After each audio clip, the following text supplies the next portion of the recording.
Allahumma gfirli in syi'tah. Babu qaulillahumma ighfirli in syi'tah. Bab tentang ucapan, ya Allah, ampunilah aku kalau engkau mau, kalau engkau berkehendak, atau kalau engkau ingin. Jadi ini ucapan terlarang berikutnya, yang kedua dalam pembahasan kita, yaitu tidak boleh kita berdoa kepada Allah dengan mengatakan, ya Allah, ampunilah aku kalau engkau mau. Atau permintaan yang lain, ya Allah, berikanlah aku ini dan itu kalau engkau mau. Ini ucapan tidak boleh. Ini ucapan tidak dibolehkan. Mari kita lihat hadisnya. Kata penulis rahimahullah, fis sahih, di dalam as-sahih, juga dalam Sahih Al-Bukhari dan Muslim. An Abi Hurairah radhiyallahu anhu, dari sahabat yang mulia Abu Hurairah, semoga Allah meridai beliau. Anna Rasulullah sallallahu alaihi wasallam qala, bahwasanya Rasulullah sallallahu alaihi wasallam bersabda, la yakul ahadukum, janganlah seorang dari kalian berkata, Allahumma ghfirli in syi'ta, ya Allah, ampunilah aku kalau engkau mau. Allahumma arhamni in syi'ta, ya Allah, rahmatilah aku kalau engkau mau. Ini tidak boleh, dua kalimat ini. Dan ini bermakna semua permintaan. Apa saja yang kita mohonkan kepada Allah, jangan kita katakan, ya Allah, berikanlah kalau engkau mau. Liya'zimil mas'alah, tapi hendaklah seseorang itu berdoa dengan menguatkan permintaannya, menguatkan tekadnya dalam permintaannya tersebut. Fa innallaha la mukriha lahu, karena sesungguhnya Allah tidak ada yang bisa memaksanya. Nanti akan kita jelaskan apa makna tidak ada yang bisa memaksa Allah Subhanahu wa taala dalam bab ini. Wali muslimin, dan dalam riwayat Muslim, waliyu'zim ar-raghbah, hendaklah seseorang itu menguatkan keinginannya atau membesarkan keinginannya. Artinya dia betul-betul ingin apa yang dia minta kepada Allah.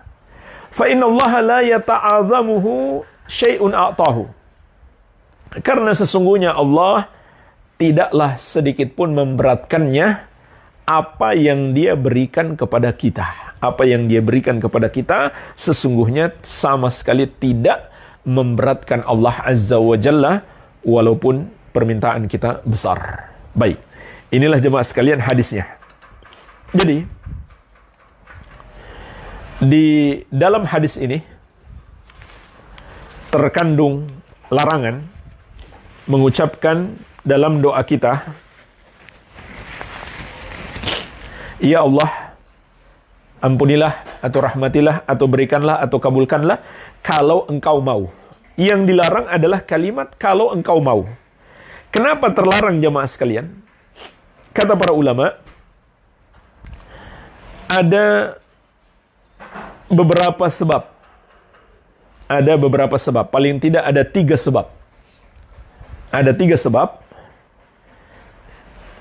sehingga ucapan seperti itu dalam doa kita terlarang. Yang pertama, dijelaskan sendiri oleh Rasulullah SAW dari riwayat yang pertama. Kata beliau, karena tidak ada seorang pun yang dapat memaksa Allah Subhanahu wa taala atau menghalangi Allah mengabulkan doa kita. Jadi kalau kita mengatakan, ya Allah, kabulkanlah doaku kalau engkau mau, maka itu seakan bermakna karena ada yang bisa mencegah Allah, sehingga kalau Allah merasa berat, maka nggak apa-apa nggak dikabulkan. Sebab ada yang bisa memaksa Allah atau mencegah Allah mengabulkan doa kita. Sehingga kita katakan, kalau engkau mau kabulkan, silahkan kabulkan. Kalau enggak, kalau merasa berat karena ada yang menghalangi, maka tidak usah pun tidak apa-apa. Jadi ini makna yang pertama yang terkandung dalam lafaz ini. Ini jelas merusak tauhid kita. Ini merusak tauhid rububiyah. Karena tentu tidak ada yang bisa memaksa Allah Tidak ada yang bisa mencegah Allah Subhanahu wa taala. Makanya kita selalu baca dalam doa kita, Allahumma la mani'a lima a'taitah wa la mu'tiya lima mana'tah. Ya Allah, tidak ada yang bisa menghalangi apa yang Kau berikan, dan tidak ada yang bisa mencegah,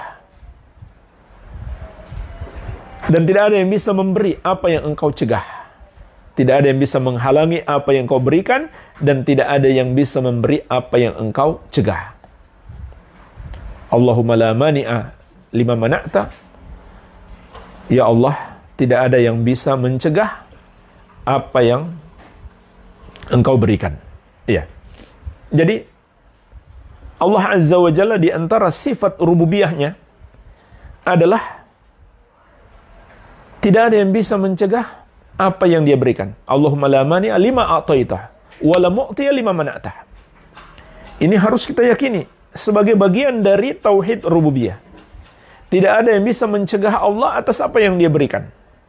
Kalau Allah mau memberi, walaupun seisi dunia pingin mencegah, mereka tidak akan sanggup. Kalau Allah menahan, walaupun seisi dunia ingin memberi, maka mereka tidak akan sanggup. Semua berjalan sesuai dengan kehendak Allah. Kalau Allah menghendaki terjadi, kalau Allah tidak menghendaki tidak terjadi.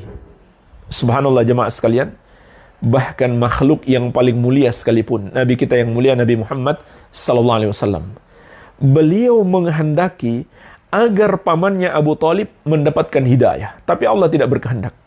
Maka beliau pun tidak bisa memberikan hidayah kepada pamannya Abu Thalib. Iya. Jadi jangankan makhluk yang lainnya, ini makhluk yang paling mulia, yang paling dekat di sisi Allah, yang paling dicintai, Nabi kita yang mulia Muhammad sallallahu alaihi wasallam, yang beliau kehendaki tapi Allah tidak menghendaki, maka tidak akan terjadi. Iya. Baik. Ini sebab yang pertama, mengapa itu terlarang. Kemudian sebab yang kedua dijelaskan dalam riwayat Muslim. Kalau kita mengatakan, ya Allah kabulkanlah kalau Engkau mau, maka itu bermakna seakan-akan yang kita minta itu berat bagi Allah untuk mengabulkan. Ya mungkin kita minta sesuatu yang besar. Ya, dan permintaan kita yang paling besar adalah surga tentunya. Atau apalah dalam kehidupan dunia ini.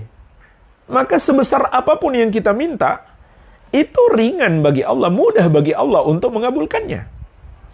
Kalau Allah menghendaki sesuatu, Allah ingin menciptakan sesuatu untuk kita, ingin memberikan sesuatu untuk kita, cukup Allah mengatakan kun. Apa susahnya bagi Allah Subhanahu wa ta'ala?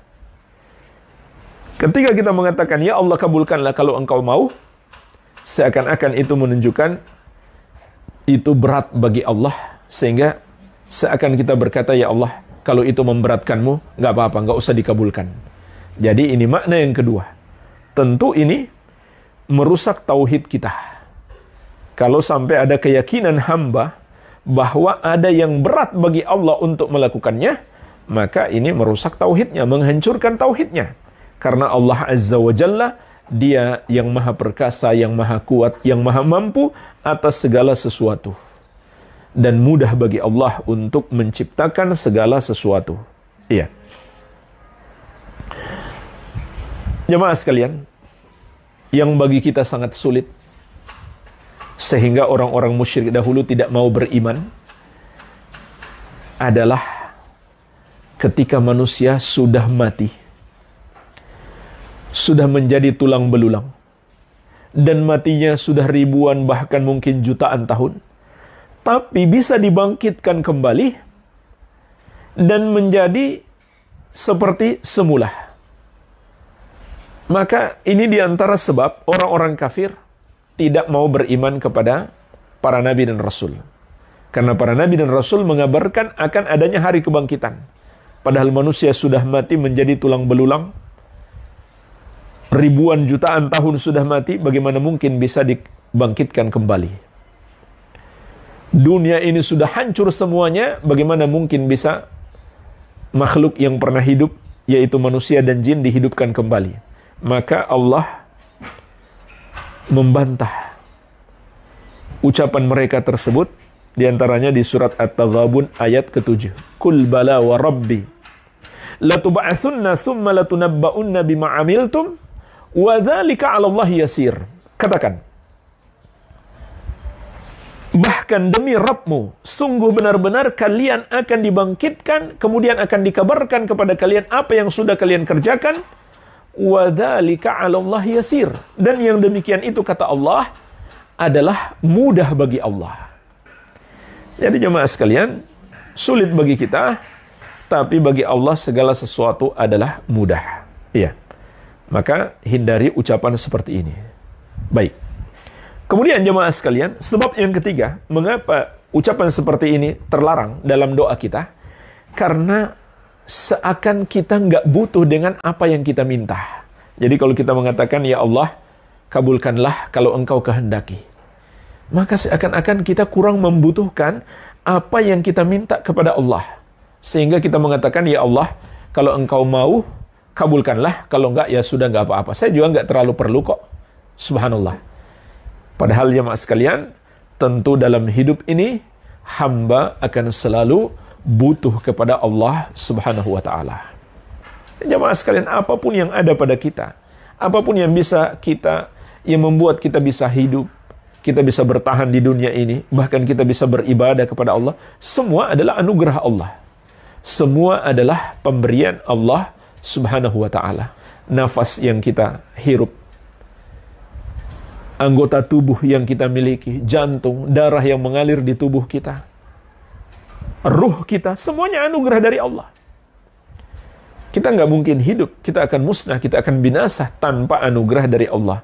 Jadi hamba tidak mungkin sedikit pun lepas dari kebutuhan terhadap Allah Subhanahu wa ta'ala. Oleh karena itu, doa seperti ini terlarang karena seakan-akan dia tidak butuh kepada Allah Subhanahu wa ta'ala. Iya. Baik, ini jemaah sekalian, 3 sebab mengapa ucapan seperti ini terlarang. Karena mengandung makna yang menunjukkan kurangnya tauhid seorang hamba, bahkan dapat menghilangkan tauhidnya.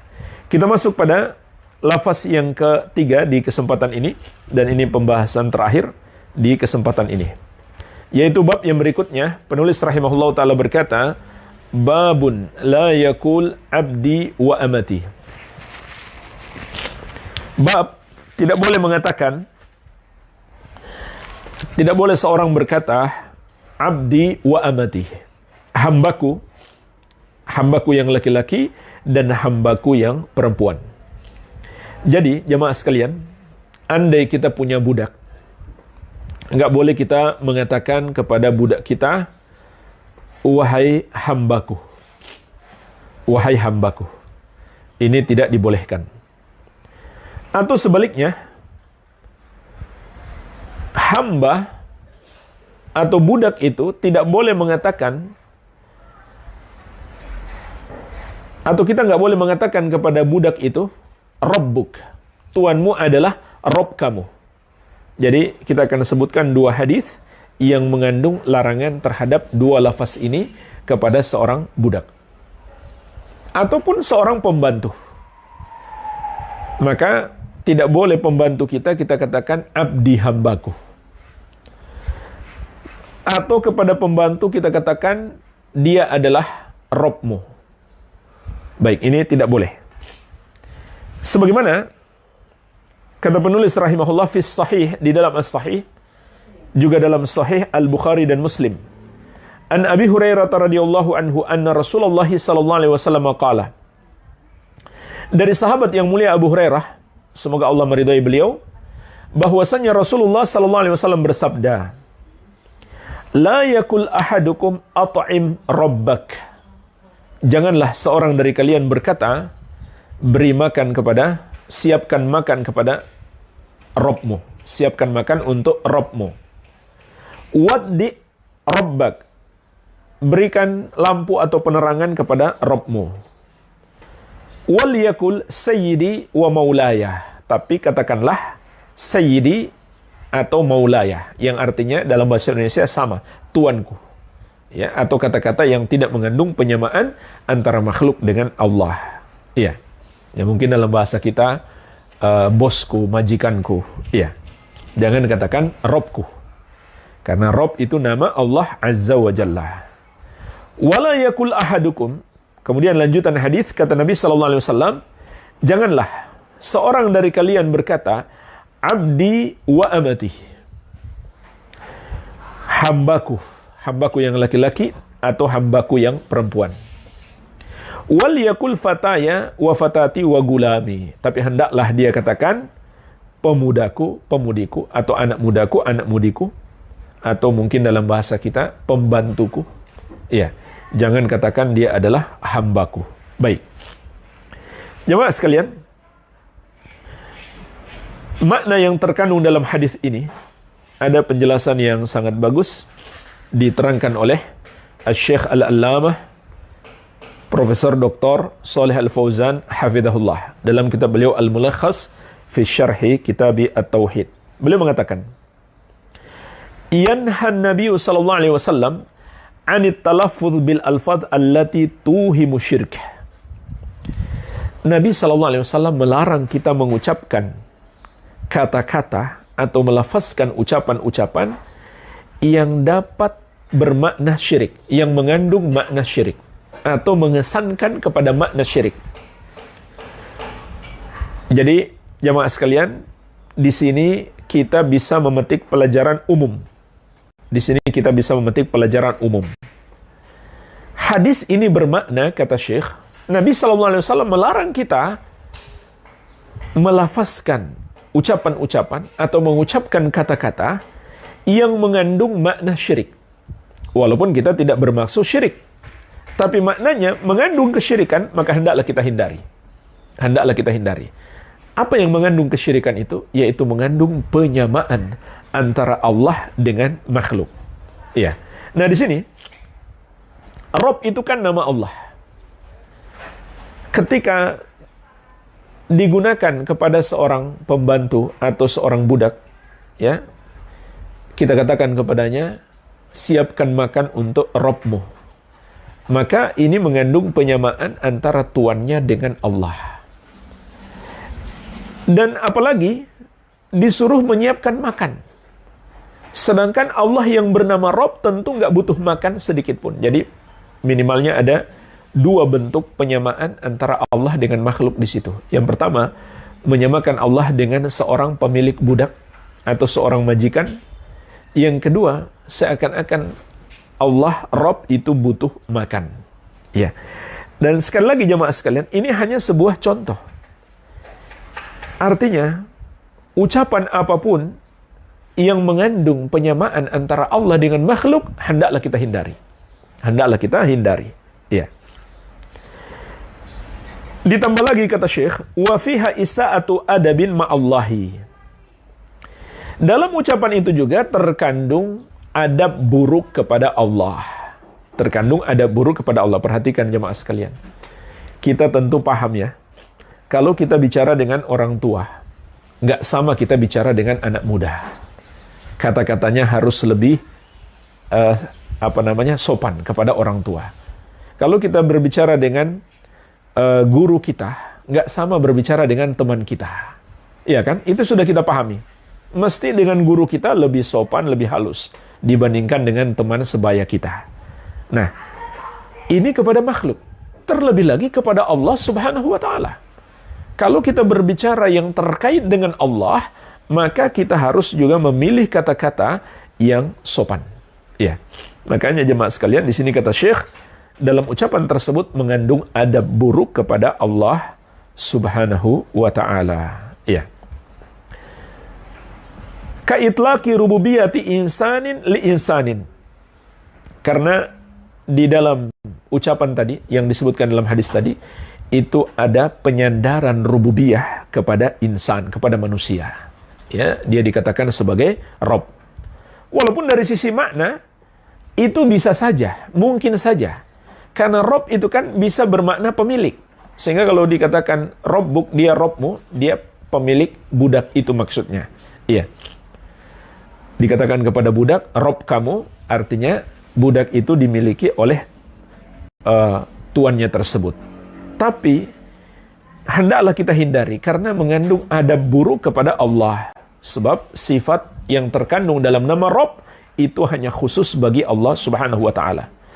Au ubudiyati insanin li insanin, atau sebaliknya terkandung peribadahan hamba kepada hamba. Jadi kalau kita katakan seseorang itu adalah hamba si fulan, dia adalah hambanya fulan. Jadi seakan-akan dia adalah hamba yang beribadah kepada fulan tersebut. Padahal dia adalah hamba Allah yang beribadah kepada Allah. Meskipun dari sisi makna bisa dibawa kepada makna budak. Tapi karena mengandung makna peribadahan kepada Allah, maka tidak diucapkan untuk makhluk. Tapi pilih kata yang lain. Ya, contohnya dikatakan pembantunya, bukan hambanya, bukan budaknya, bukan hambanya, tapi pembantunya. Ya. Kata Syekh, li'anna Allah huwa Rabbu al-ma'bud wahdahu. Sebab Allah dialah Rabb yang berhak disembah satu-satunya. Tidak ada makhluk yang berhak disembah. Thumma arsyada sallallahu alaihi wasallam ila lafdhis salim alladhi la ihama fihi. Kemudian dalam hadis ini kata Syekh, Nabi sallallahu alaihi wasallam memberi bimbingan kepada lafaz yang selamat, yang tidak mengandung kesyirikan padanya, atau tidak mengandung kesan penyamaan antara Allah dengan makhluk. Liyakuna badilan min lafzi al-muhim, untuk menjadi pengganti terhadap lafaz yang mengandung penyamaan antara Allah dengan makhluk.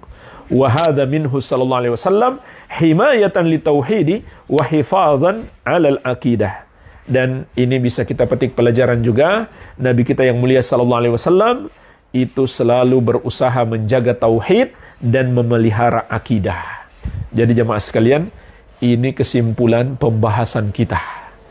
Pelajaran terpenting yang bisa kita petik dari 3 hadis yang telah kita bahas ini adalah semangat Rasulullah SAW dan usaha beliau yang sangat besar dalam menjaga tauhid dan memelihara akidah kita dari berbagai macam penyimpangan dan kesesatan ataupun kesyirikan dan kekufuran. Ya, jadi jemaah sekalian, kesimpulannya kita hendaklah berhati-hati dalam berucap. Jangan ada kata-kata yang yang mengandung adab buruk kepada Allah, apalagi sampai mengurangi atau bahkan menghilangkan tauhid kita, wal iyadzu billah. Walhamdulillah, ini yang bisa kita bahas, semoga bermanfaat. Insyaallah taala kita lanjutkan dengan tanya jawab.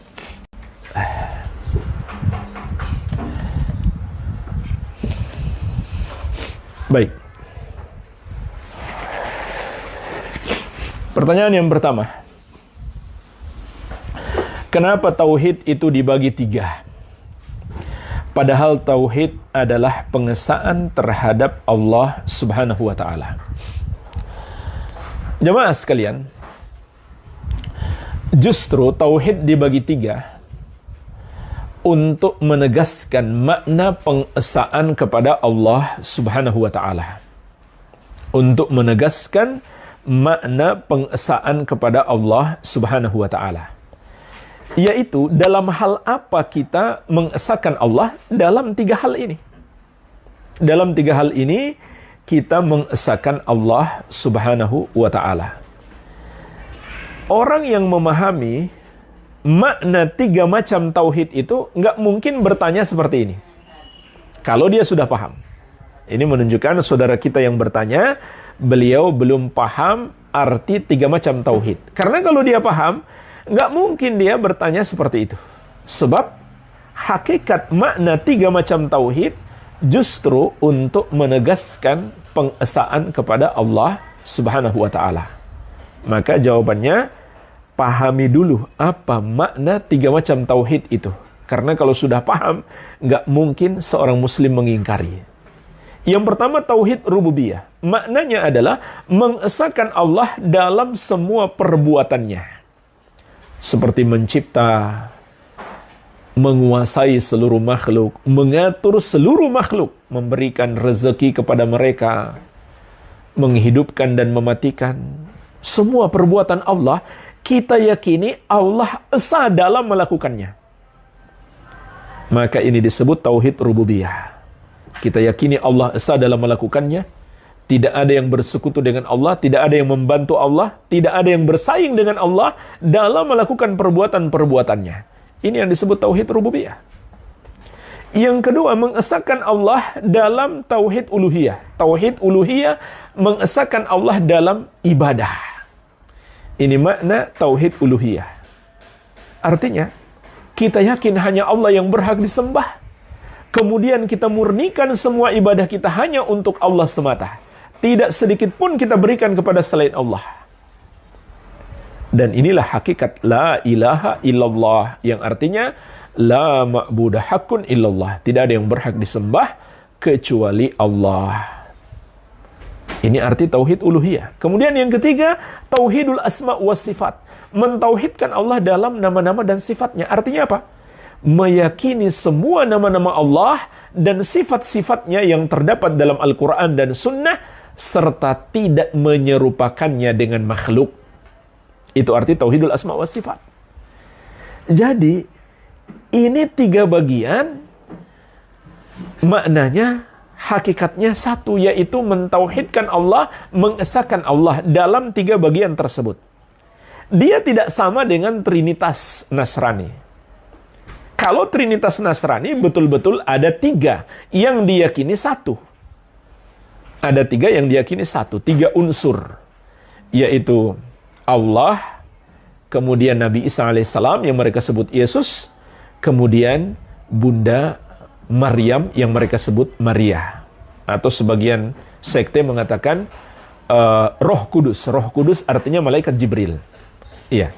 Tapi dalam pembagian tauhid dalam Islam itu semuanya satu kepada Allah Subhanahu wa taala. Iya, jadi sangat jauh kalau disamakan dengan Trinitas. Orang yang berkata seperti itu menunjukkan dia tidak paham hakikat daripada 3 macam tauhid itu. Ya. Baik. Kemudian jemaah sekalian, pembagian seperti ini juga disebut al-haqiqatu asy-syar'iyyah. Hakikat syariatnya seperti itu. Bukan mendatangkan sesuatu yang baru, tapi memang hakikat syariatnya seperti itu. Pertanyaannya, dari mana didapatkan hakikat syariat seperti itu? Dari istiqra'un nusus wa tatabbu' al-adillah. Penelitian secara menyeluruh terhadap seluruh dalil. Penelitian secara menyeluruh